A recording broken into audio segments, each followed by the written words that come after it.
Oh, look, we're live. We're live. We're alive, which is important this day and age. And yes, we're live. We're alive and we're live and we're getting used to a new video system that is really cool, y'all.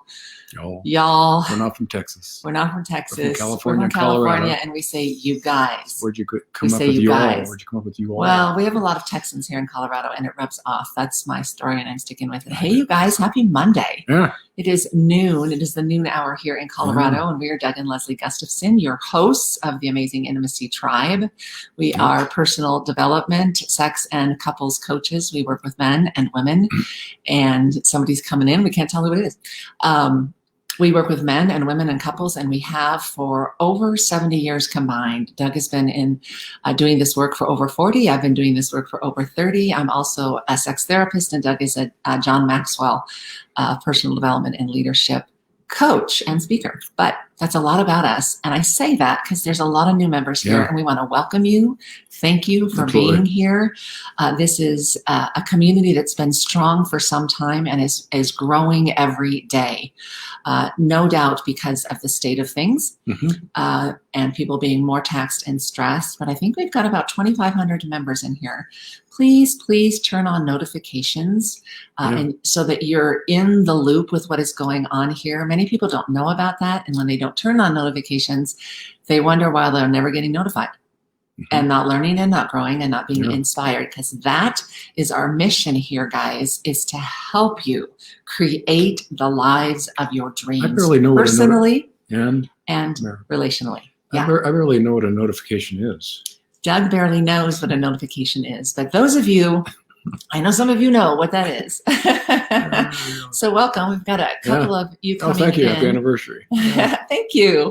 We celebrated 23 years yesterday, 25 years together, and we have been colleagues and friends for 29 years. I did the math the day before our anniversary. I was like, 29 years. Yeah. That is half my life that this man has blessed and helped grow me, and we're so grateful. We know that not everybody has the full blessing of the marriage that we have. We are honored and privileged. We have worked hard at this marriage, but we truly are living a dream marriage, and we're so grateful for each other. We are just the best time of our lives in this midlife stage. I think we're beyond midlife, but I'm not confessing to that. But this is the first time we've done a Facebook Live where we're letting you drive the topics at hand. Yeah, pretty cool. Which could happen in the future, which would be nice. Yes, we'd love that. And we want to do this consistently for you if you find it helpful. A lot of times we come up with the topics and we're happy to do that, but we want to have a heartbeat on what you want to know and what you're struggling with. And we have two topics that came up this time around, and one is they seem to come up somewhat consistently in some way, shape, or form. Maybe not exactly the way we're going to explain the questions or relate the questions to you, but they tend to come up. They're big ones. Yes, right?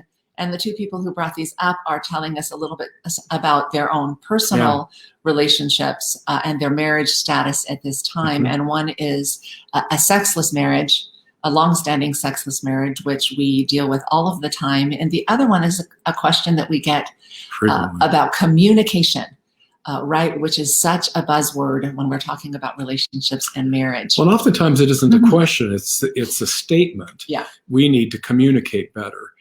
So we're going to pick that apart. And we are going to pick that apart. We're going to learn a lot today. Yes. And we're going to talk about this first one that said, my marriage is friends without benefits. It has been for a long time. I would like a marriage that is friends with benefits. He is more interested in creating that. She has little to no interest at this stage of their marriage for having a marriage with sex in it, which is sad and painful. It is the rare couple that is okay with that setup.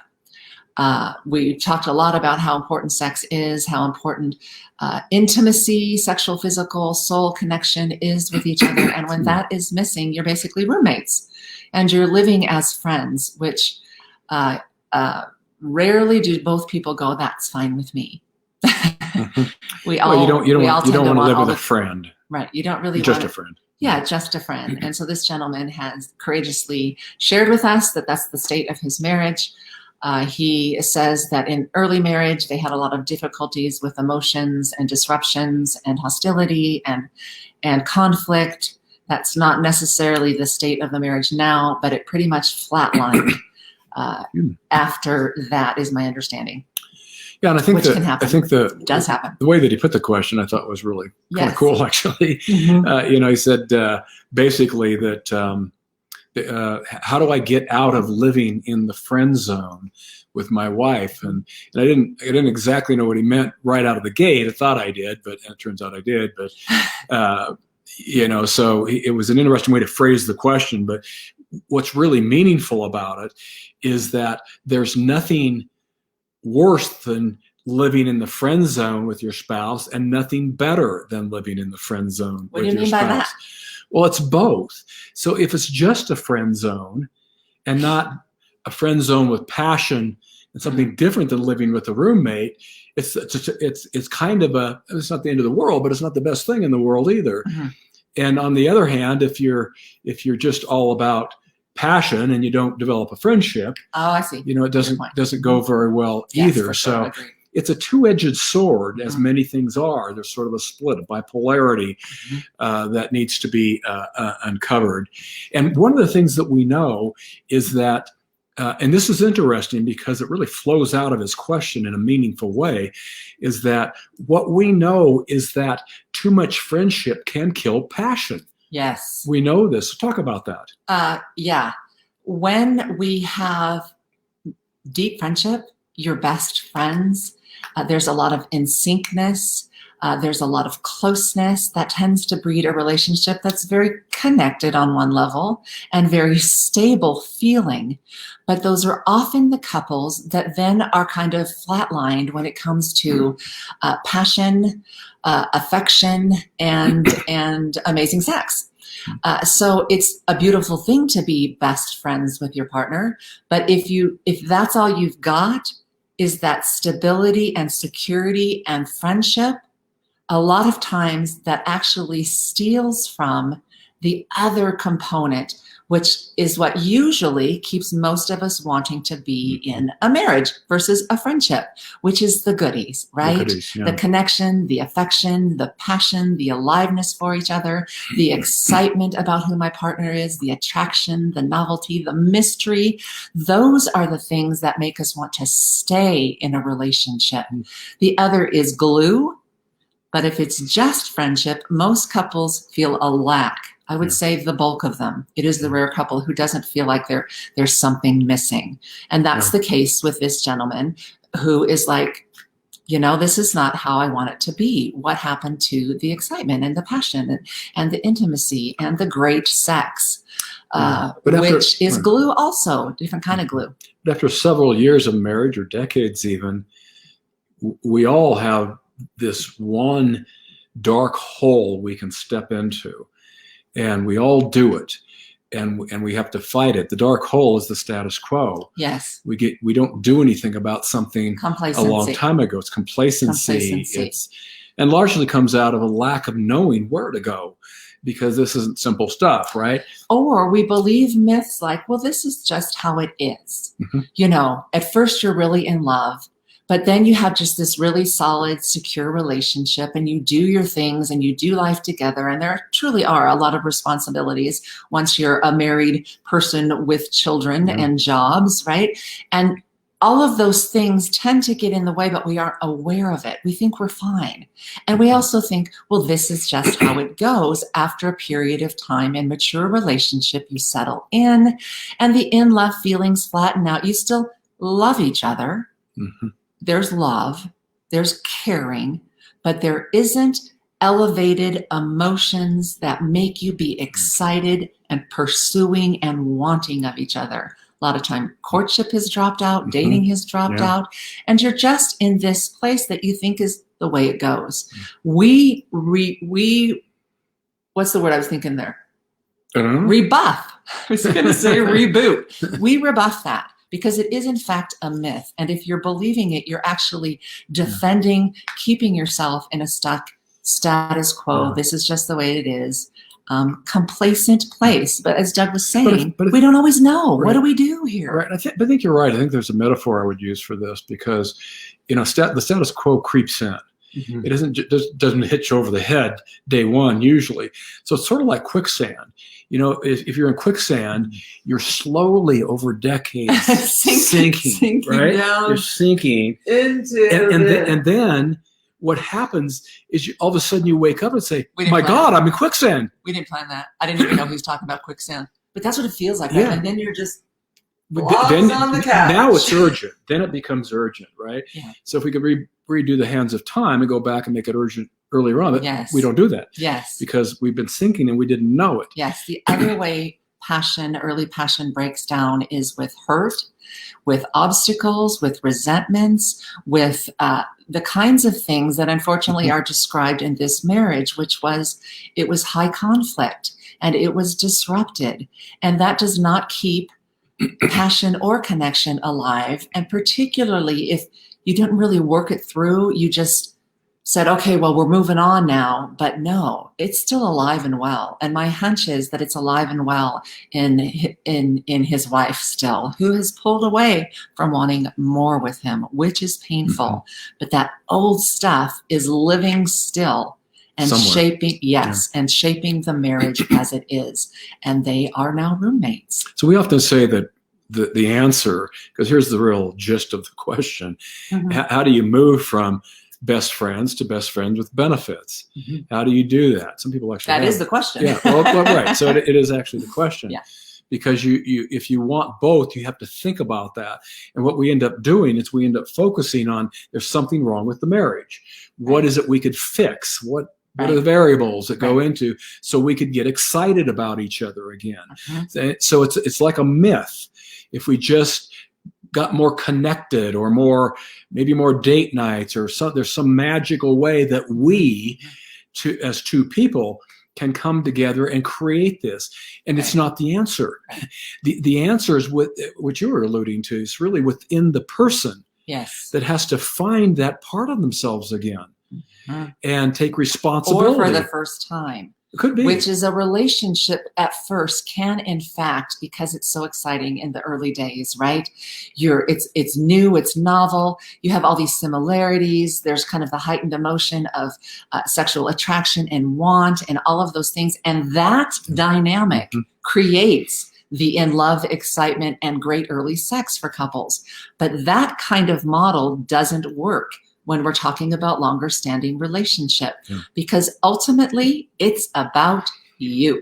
Yeah. It's about us individually. If you're not really alive and passionate and your stuff isn't worked through, then that's what you bring to the marriage, which is why we say all of the time, and people don't always like, I get a lot of flack from people when I bring this up, which is one person, only one person can dramatically shift and change the marriage, even if you've got an unwilling partner, because the one person, when they do that kind of transformation and they change and they get to become their alive, passionate, exciting self, maybe for the first time, maybe again, then they can't help but influence the whole relationship. And it causes the other person to go, duh, whoa, right? And so when we sit there and we wait on our partner to change, we do ourselves a really big disservice. Because it starts with us saying, this isn't enough for me. I want more, just like Tom here, his name is Tom, is like, how do I get more again? I would do anything for it. By the way, if you want to ask questions in the chat. You can. This is a new chat kind of thing here. And we can see that people are here, but we don't necessarily see names. So would have before maybe. Yeah. So if you want to give us your name, or it doesn't matter. You don't have to. But my name is Doug. And I'm Leslie, and there are people in here. You're welcome to chat, and you can chat in here, even though it looks like you can't. You can. Yeah, you can. So I kind of went off on a little tangent, Oh, surprise, surprise. Well, yeah, so passion comes from within. I mean, it comes from within each person. And when you lose that in a relationship, it can look like it's the other person's fault. Yeah. But it may be both, and you don't know that.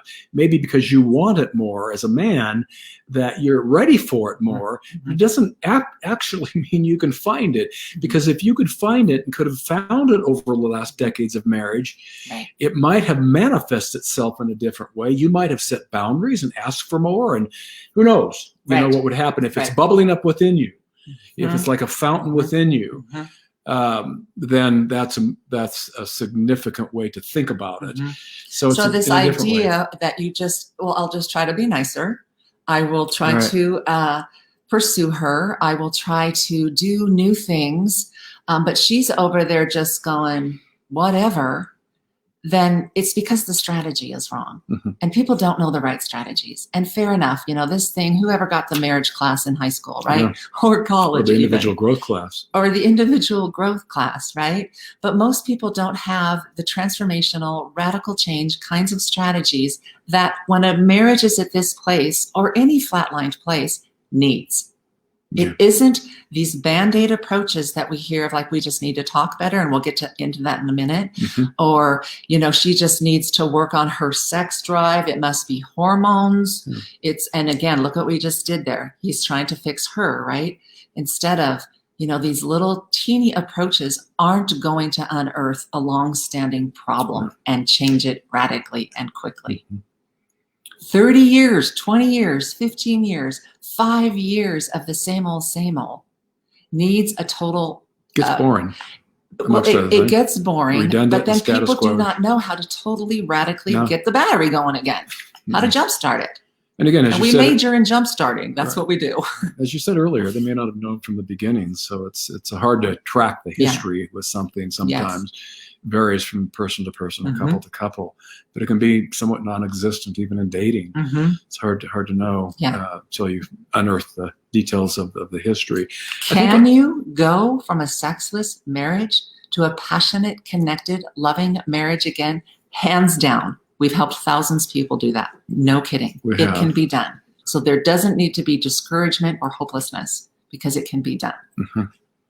I want to give just a quick example. I mean, because this is paralleled the question and Tom's question and situation. So I thought we have so many of these examples, but we always change the names to protect the innocent here. Changing the names. So this will be some of the small details. This will be Ted and Wanda. Where I got that, I don't know. But Ted and Wanda. But really, their name is Wed and Tonda. Yeah, Wed and Tonda. We'll call them Wed and Tonda.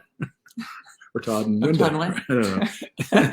Anyway, but we get silly. But they're very similar. They hadn't been married quite as long. Maybe I think it was like 18, 19, somewhere. Had been married a while, but not up in that 30-some year marriage, perhaps. But and I believe they had one teenager still in the home and a couple adult kids out of the home, something like that. But anyway, those details don't matter.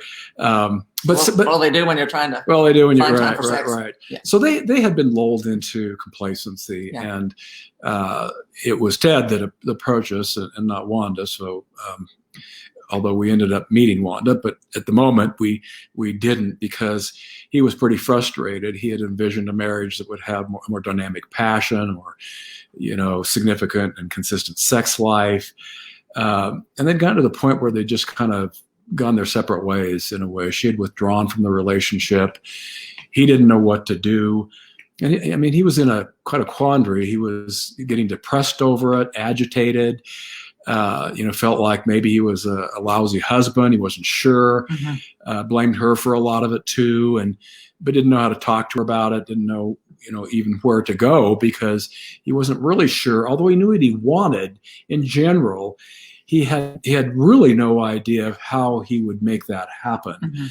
And so he embarked on a journey of unwillingness to say, I'll look within myself.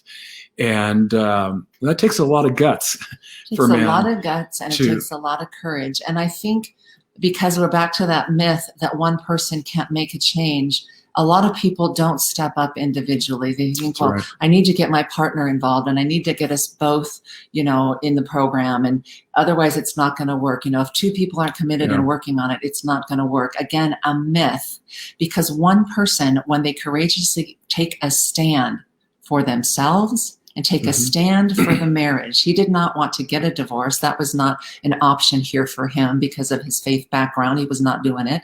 But could he actually enter in, take a stand, and get his marriage back on track? And himself, it had to start with him. And once a man takes on that challenge, which takes a lot to get us there, as men, and women too, but so it's not just men, but once he was willing to take on that challenge and really surrender to a coaching process that allowed him to begin to think about what personal growth and transformation even is. Because he just had really no idea how to think about that either. And connect that with somehow changing the marriage. But he caught on. He did catch on. He caught on really, really fast, because people tend to in our work. So he caught on really fast. He decided it was going to be about him making changes. And even though she had withdrawn and seemed to have no interest, he began rapidly making some changes. And in this, which is not uncommon, he became more attractive to her. He was settling into his own personhood, his own independence. He was setting boundaries. He was communicating better. He was flowing from a place of strength and self-confidence, which she had in his surrender to the status quo. He'd given up all that. He'd given up himself. He'd given up his self-confidence, his courage. Well, now he was stepping into a whole different place, and it couldn't help but be noticeable. So we had a lot of fun working with. He was just a really good example of somebody that dug in. And so we never met Wanda, but what we do know is that, and we followed up with Ted probably 4 or 5 months later, something like that. And they were going on a second honeymoon. And so I'd love to have met Wanda. We just didn't, but it doesn't matter. She got on board. She thought, this is the guy that maybe I wanted before. And he's confident, he's courageous, he's sexier than I ever thought about him. And he doesn't put up with crap, too, a little bit. And let's face it, he had to get over the hurdle of, I want to fix her. It's her fault too. I want to blame her. She needs to own her part. She needs to work on her part. He let go of that. And when you get into that spiral, you are completely disempowering yourself and making it all about your partner. So he took up the cause and had to break some. Not knowing what would happen. And he had to break some thinking there, some really kind of toxic thinking that was keeping him stuck too. But that was really cool, and it can be done. And that was a good one. That was Wed and Tonda. Wed and Tonda. The next question, I'm looking at our time here. The next question is the second question that came in about communication. And this comes in from a wife who said, my husband won't talk to me about our marriage, and I need him to. How do I get him to talk to me? And I just want to say something, because while it's sort of stereotypical, isn't it interesting how Tom came in leading with, I want sexual connection back. And here, I can't remember the name of the gal who posted this. Here we've got the wife saying, I want connection. I want him to talk to me. I want to know about his heart. How do I get him? And she's coming in and leading with that emotional need and emotional want. That is not uncommon, right? Both are legitimate needs. So whoever is leading with whatever direction, we typically think, well, he cares about sex more and she cares more about emotionality. There's some truth to that. But what we tend to do is we end up devaluing either one as not legit. They're both legit. One is more likely to lead around intimacy and sexuality. One is more likely to lead around emotional connection and talking. And so that's the example we have here. And we see that in marriages all the time. So the question, I can't get at him. I don't know his heart. He won't sit down and talk about the marriage with me. Let's talk about our relationship. So the question has a lot of logic associated with it, because doesn't it make sense that if we communicated better, everything would get better, right? So it's the repetitive question that we always get. And people say it all the time. Well, even in the worst marriages. Is key. It's the thing that's going to change your relationship. communications. We just need to communicate better. When I went to graduate school years and years ago, the professor, the head of the program, well-known person, wrote a book called Communication Key to Your Marriage. Right. And it went off the charts. And so we've always had this myth. I'm going to call it a myth now. It is. People kind of cringe when we say it's a myth. Right. Because here's the thing. It sort of looks like if you had this skill, like to build a house or golf or whatever. If I was a good communicator. If I was a good communicator. If we both were. Or especially if we both were, then we just need to learn the skill, right? So I sometimes bring this up that it's a little bit shocking when I say it, but Hitler was a great communicator. Right. He had a lot of skill. He did. Right? Right. But communication isn't about a skill. And hear me loud and clear. Hear us loud and clear. It's not a skill. It's about the heart. It's about who you are. It's about who you become. It's about what flows out of you in love and care, compassion, those kinds of things that are often not really well developed. But we've been living in this paradigm for decades. We have. And decades in our field that is just about communication. And it isn't. And one of our great passions, quite frankly, is busting myths that are keeping people stuck. This one keeps people stuck. It keeps people stuck. If he just talked to me. Because if he would just talk to me, or if we could just talk about our marriage, or if we could just be good communicators together. It's not a stupid question. It's not a stupid question. It's a very practical, logical. And comes up all of the time. But let's look at what it means to communicate. Communicate well with your heart. Requires so much underneath it. It requires identity, capacity to know oneself, capacity to connect with our own emotions. And there is a bias where men struggle more with that. A lot of men, they will not enter into this whole arena because they're not really competent at it. And they can talk and fix and they can logic things through, but that's not usually what women are after. They're wanting to know what is going on inside of you. I want to get to know you more. What are you about? And he's just like, I don't really do that. Quit trying to get me to talk. I don't want to talk. Right. And then the other piece is it's stereotypical. So it's not always this. Sometimes it's the other way around. Sometimes it's the other way around. But in general, it's sort of the common pattern. That, and again, this paradigm that's all it will take is a communication. Therefore, all it takes is a skill, and it's really not a skill. Right.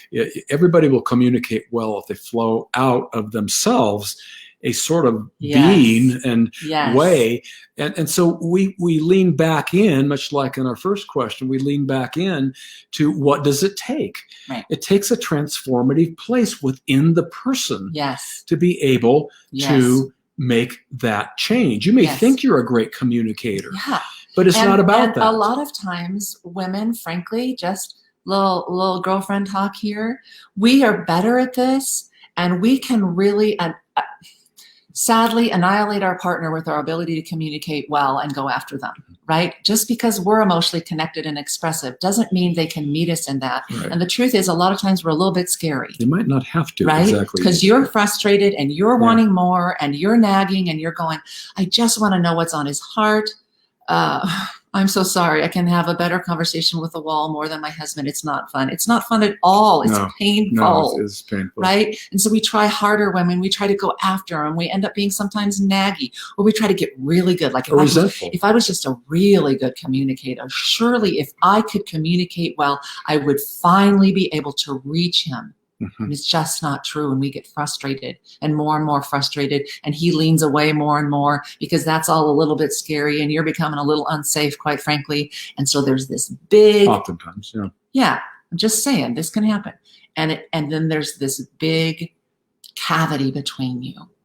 And you want him to talk to you. And he's like, how and why would I do that? And I don't know how. And I'm not in a good place. And he doesn't know he's not in a good place. Or you're also trying to communicate, but haven't done the work that says, I'm centered and whole and connected, and I'm delivering things in a way that's loving. So we have But you aren't the catalyst for him.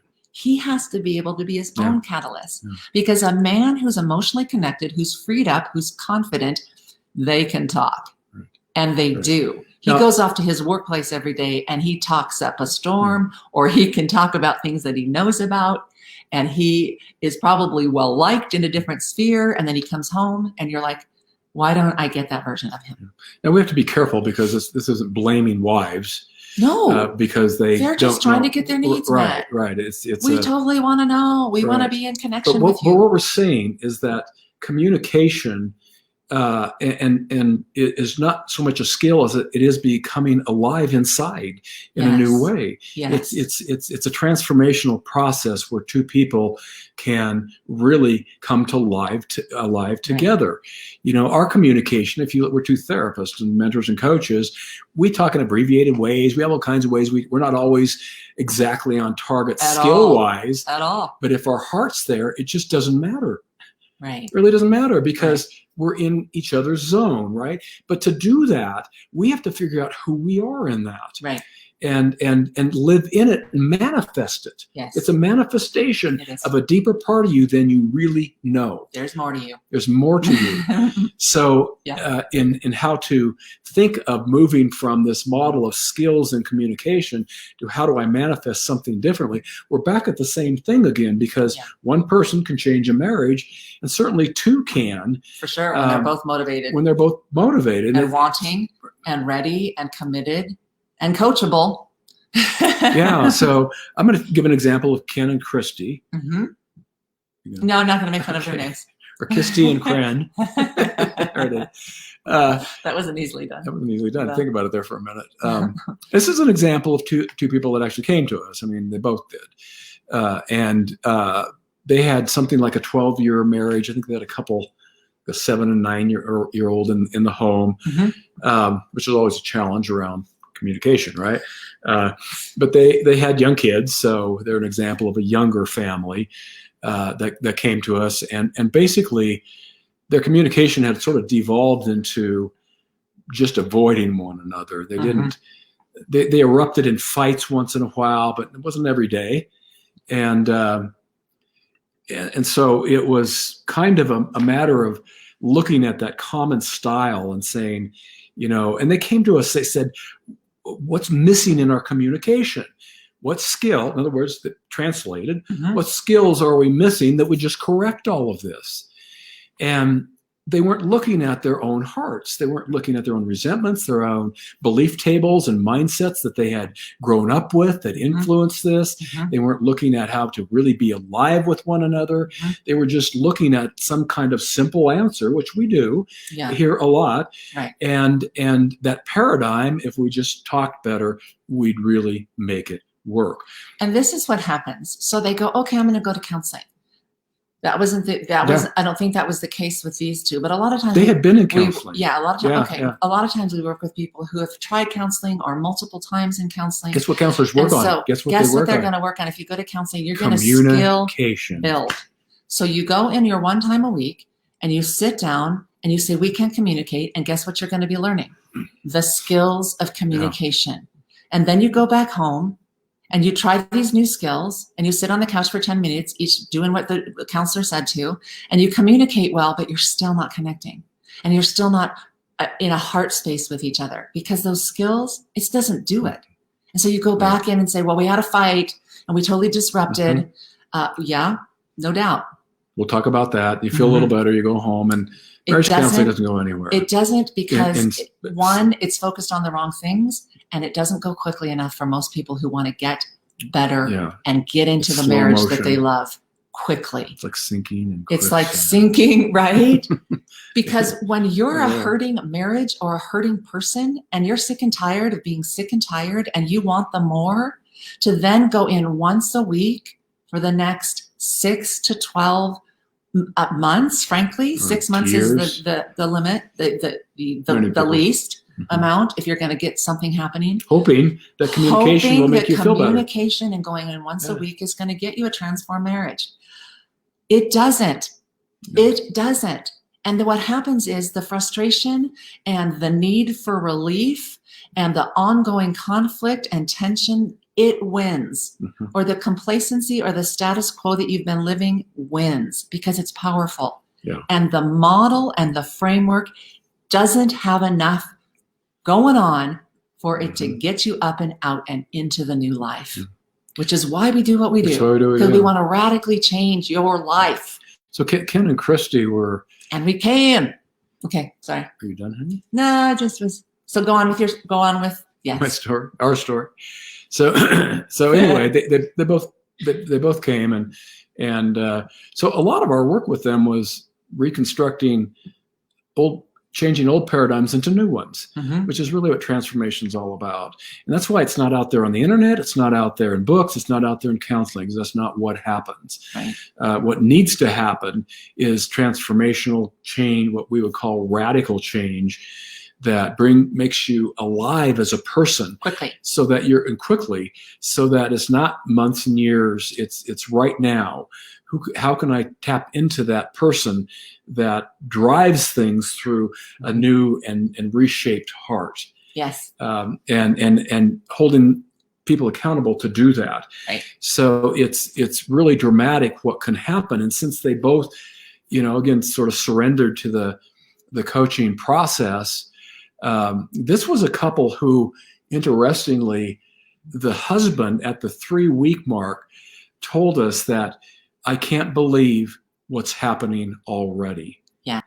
And the wife, Christy, ended up chiming in and saying, I haven't wanted sex for years, and we just had it a couple times this week when they reported in. It's like, wow, right? Because the right change can happen fast. This is so the delusion in therapy is that it sort of parallels the status quo. If we chip away at the status quo over a long enough period of time, it's a bankrupt model. It's just a bankrupt model. So they were willing and courageous enough to, and once at that 3-week mark, that kicked in, man, geometric. You ever taken calculus? The curve was growing up. I never did. Did you take calculus? It was growing fast. So surprise, surprise. Yeah. So it wasn't just linear. They were up. I wasn't a math person. Surprise, surprise. I wasn't either, but I got through first year calculus in college. That wasn't too bad. So thank you.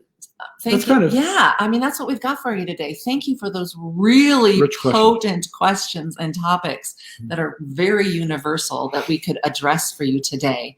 If you guys are ready for your more, seriously ready for your more, there's 2 things that we would direct you to do to take action.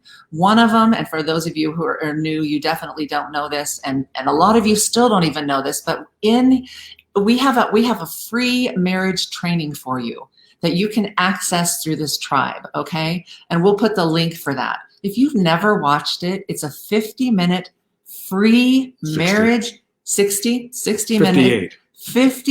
minute. And it is going to be very helpful to you, whether you watch it individually or as a couple. And you have an opportunity at the end of that to get on a call with us if you're really ready to take some action and get the change done, the radical change that we're talking about that will benefit and stay there with you once and for all, right? If you are in a hurting marriage or you are hurting personally, then that is also a free call that we offer. But if you haven't watched the webinar even, please do. It's free. And it's full of great content for you. It's me narrating too, which is very exciting. With very potent shifts that can help change your marriage right now, in addition to the many videos we've done here. But a lot of people don't even know that. So that's one way to take action. If you're like, I don't need to watch no webinar. I want to change my marriage right now. I'm ready. I'm committed. I am coachable. I know it. I will do the work. Then get on the call without watching the webinar. That's an option too, if you're really, really ready to go now.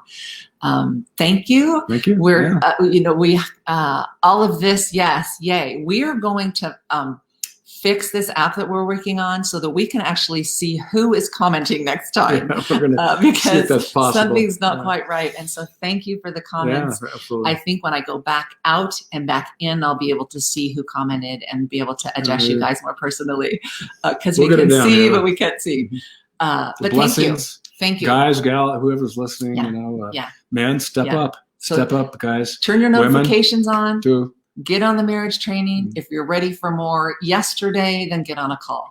And we're here for you guys. We're here for you for sure. Blessings. Blessings, guys.